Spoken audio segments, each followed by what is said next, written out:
Hello and welcome back to the channel. I'm Carlos, and in this video we're going to take a look at a question that was asked in one of my previous videos. Let's take a look. So here we have Finessence SL is asking, do you think I need to learn realism before I go into these types of character drawings?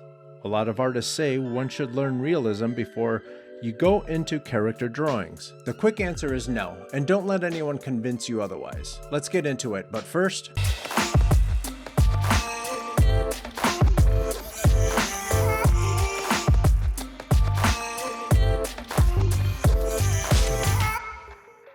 and welcome back. So thank you, Finessence, for your question. Let's get into it a little deeper. Let me ask you guys a question. When Charles Schulz was creating Peanuts, you know, Charlie Brown and Lucy and all those guys, do you think he was worried about drawing the perfect scapula? And let's talk about Matt Stone and Trey Parker. Do you think those guys are worried about proportions while they're making their cartoons and telling their jokes? And let's talk about Scott Adams, the guy who makes Dilbert. I've actually seen videos where he talks about plopping characters from a library into his comics. Do you think he's worried about drawing realistically? And let's go a little further too. I have some friends, not trying to put anyone on blast, but you know, I have some friends that are 3D artists for both games and movies. And they are self-admittedly not good drawers. Do you think they're worried about drawing someone's kneecap when they're building like all kinds of virtual worlds? Now, I'm not saying to be lazy with your art. I'm not saying that at all. I'm saying you need to take a good look at where you want to go with your art. Because if you don't want to worry about drawing realistically, you might not want to worry about working at Disney or DreamWorks.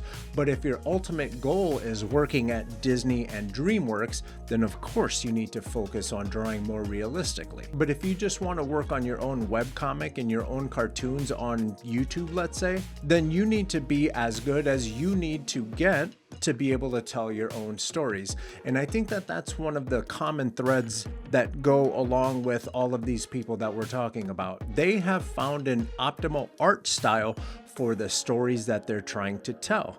Their focus is more on the story.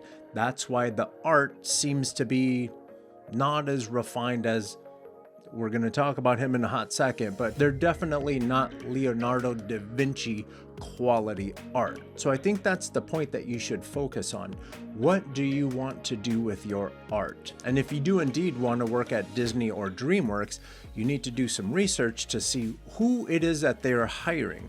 What kind of artists are they hiring? And then take a look at those artist portfolios and kind of mimic what they're doing. Because quite honestly, those are the people that you're going to be competing against for these jobs. So you don't want to go in with a style like a South Park style, let's say, and then you're trying to get in and do more realistic, more old-fashioned Disney, you know, the really good 2D animation stuff. But as we see on YouTube all the time, we have a lot of these limited animation folks that are killing the game. And good for them, they found their success and they found the level of art that they needed to reach to find the level of success that they have achieved. Does that make sense? So let's say that you have taken a look at where you want to go with your art and you have made the realization that you do need to get a little bit more realistic. There's a bunch of things that you can do. There's a lot of online classes. There's a lot of classes here on YouTube. There's resources all over the place. But this is a tip that I have done, and a lot of my professional art friends, the ones that draw really well, this is something that they shared with me too. So let's take a look. Let's go over to the iPad. Okay, here we are on the iPad, and I have Procreate open. And here we see that I have a lot of Leonardo da Vinci drawings. So what I'm gonna do is I'm gonna swipe up from the bottom, and I'm gonna grab Safari and drag it up and over to the side.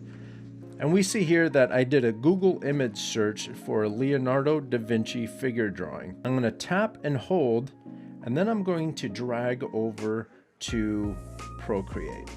I'm gonna let go, and there is our import. And since I have a lot of images already stacked up, what I'm going to do is swipe that over to the side, Get that out of the way. So now we have Procreate is the only thing that's showing. Tap and hold on that check mark there. Now I'm gonna 2-finger tap on that layer, and you see on the top in the middle it says opacity, slide to adjust.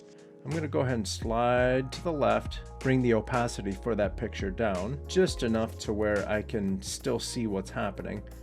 I'm gonna create a layer on top of that, and using whatever brush I want to use, it doesn't really matter, because what we're doing here is we're literally going to trace the strokes that Leonardo made however long ago. All right, let's zoom in, make sure that I'm on the correct layer. I'm just gonna come in here and follow these lines for how he created this character.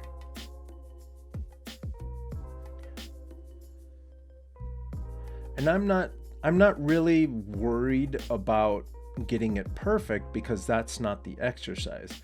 The exercise is actually taking a look at how he built these shapes.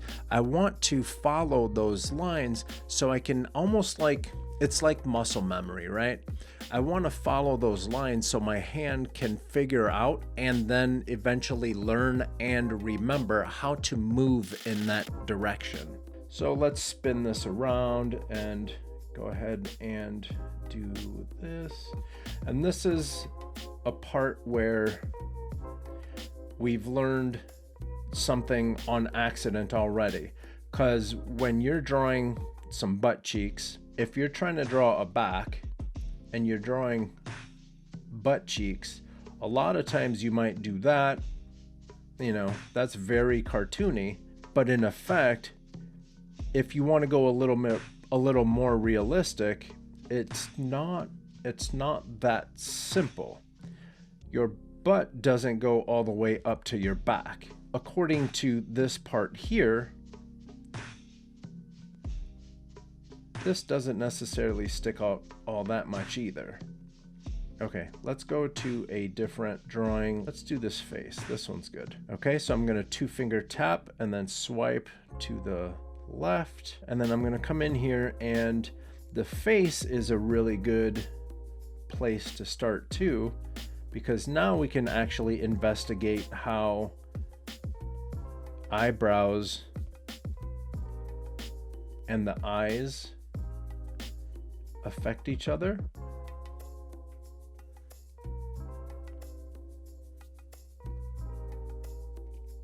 See there, that looks a little creepy, but that's fine. The nose, now we're able to see here where the nose comes down.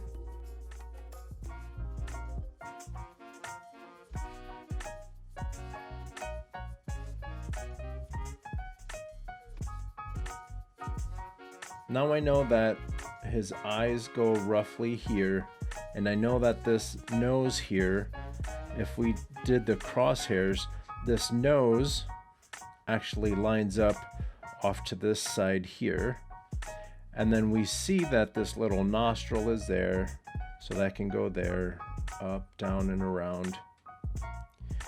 The cheek crease here, we can see by tracing this, we see that it doesn't come out from the very top, it doesn't come out from the bottom, it actually comes out from the side here. So this is more like this, and this is probably even rounded off more. And then here we see that his strokes for the eyebrows kind of go from the inside of this line, right? From the inside of his skull, and they kind of go out, down and out. So if I wanted to redo that, I'm gonna go from the inside down and out. And now that he's older, we know that gravity affects our bodies more the older we get. So actually, all of this skin is getting pulled down, and that's why we can see then that his eyes are closer to these eyebrows than they would be, you know, if he was younger, those eyebrows would probably be a little bit higher, more up here.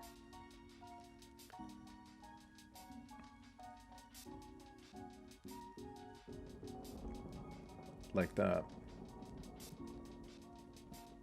Something else that I would be paying attention to while I'm tracing a Leonardo da Vinci drawing would be, how does he interpret this little curve in here that goes from the forehead into the brow, into that little caved in part of your eye, and then the cheek comes down and around. So now, even if I'm trying to be somewhat cartoony, you know, if this is an eye and this is an eye, I know that this is going to come in just a little bit, and then the cheek is going to come out and then down. This is an exercise that you can do just while you're sitting there watching TV or whatever. What you can do is come in here, and again, this is another part, the connection between the bottom part of the nose and where the nostril picks up. These are all things that if you trace someone else's art and you put a little bit of thinking behind it, you'll be able to really figure things out. So for example, this question was submitted in one of my videos where I talk about drawing lips with 3 letters, M-U-V. A quick breakdown of that is M would be the top of the lips, U would be the bottom of the lips, and V would be where the opening of the mouth. So there's an M. This is actually more of a W. And then this lip here is an M as well. I'm not trying to be perfect, but I'm being very deliberate with trying to learn something while I am tracing. And I'm not gonna take this, I'm not going to share it on Instagram and say, look at all this wonderful art that I've created. Don't do that. That's stealing, and we're not trying to do this exercise to teach theft. That's not what we're here for. We're just trying to get a good feel for how Leonardo went about drawing himself. And some of these eye wrinkles down here are always add some realism to your drawing. So again, if I wanted to come here and draw a cartoon character,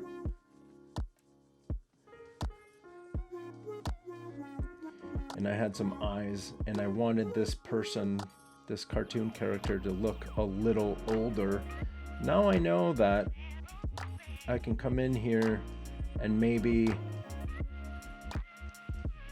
drop those eyebrows down, and then I'm going to add some of these age lines down in here. See, and even though this is way more cartoony than Leonardo drew, I'm understanding what he was trying to convey with all of these lines that he was putting down. And we can put that drawing, or we can put that little nostril there, and we can come up and around. And again, we have learned that those creases go in there. The cheek comes out a little bit. I'm not trying to exactly draw what he drew. I'm just trying to incorporate some of the little tidbits that I found out into my cartoon drawing, because again, my focus is I want to teach you guys as I learn, but then I also, ultimately I'm going to be making cartoons for YouTube. So I don't necessarily need to go this realistic, but as a artistic master, Leonardo is one of the best to have done it. And we can sit here just by tracing his lines and just by breaking down whatever it was that he was doing to create this piece. By copying it, it's actually influenced our art and informed some of the things that we want to do. So just like what we did over here with those eye cracks or the crow's feet, we can come in here and drop in those crow's feet, and his ear would probably be in this area here. So if I wanted to take from that drawing, we could just drop in some long hair. If we wanted to give this guy a beard, if we're making a cartoon, that might be enough to show a beard. Let's drop in our lips here just to have something to go off of. And like I said, we have an M, we have another M, and we have a W. And we can throw in some waves. And this is a terrifically hideous Leonardo. But, you know, these hairs on the other side of his head, we know that those are going to be there because we can come here and we can follow some of these lines that he put down. Okay, and that's for the face. So now I'm going to come in here and start to copy or start to trace some of his lines, and I'm trying to figure out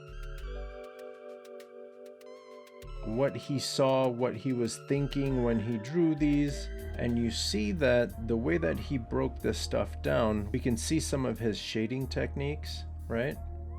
So we don't necessarily have to go in here and do like that, like a comic book style shading, but if we wanted to, we could. But what we could do is come in here and trace some of his lines, and we can figure out what he was thinking when he was shading these muscles. And we notice that when he wants to go a little darker, the lines are closer together. And when he wants there some shade, but not a lot of shade, you know, it's a lighter shade of that shadow, the lines are a little bit more separated. And then here we go, we're gonna get in closer, and then he also cross hatches. When you cross these lines up for shading, that's called cross hatching. Not only are we learning realistic drawing, but we're also learning shading techniques and line work. Do you need to learn realistic drawing before you get going on anything? No, not at all. Don't do that. My focus is I want to make cartoons, not in a very realistic style, in a more cartoony style, but understanding that if I focus on the process of drawing and if I fall in love with the process of drawing, my art will automatically get better. And if I continue to try to get better, I'm gonna go from something like a Charlie Brown and a Dilbert, go up to maybe a Family Guy, and then from there maybe go a little bit more realistic, and then just continue to move forward with my art. But I'm not going to let some unrealistic expectation or someone else's opinion affect where I'm trying to go with my art. And I think that's one of the points that you guys should take away from this video is don't let someone talk you out of wanting to do art. You might not be super realistic right now, but if you put in the work, you could get there. So first you have to train your eyes to break things down into shapes. Whatever it is that you're drawing, break that down into shapes, and then you have to train your brain to know how to explain to your hand what it is that you want to see, and then you have to train your hand to make the shapes that your eyes see, and then ultimately the drawing that your brain is trying to create. Does that make sense? It's all training. You have to train your hand, your brain, and your eyes to look at things as an artist. I hope you found this video helpful. If you did, please give it a thumbs up. And if you know anyone else that's looking to get into art, drawing, cartooning, graphic design, filmmaking, all that stuff, send this video on over to them. And if you haven't yet, please hit that subscribe button. And if you notice there's a little bell right next to the subscribe button, go ahead and click that, because then every time I come out with a new video, you'll be alerted, and we will all learn how to be incredible artists together. I hope this video finds you healthy, and I hope this video finds you safe. I will see you in the next video. Take care.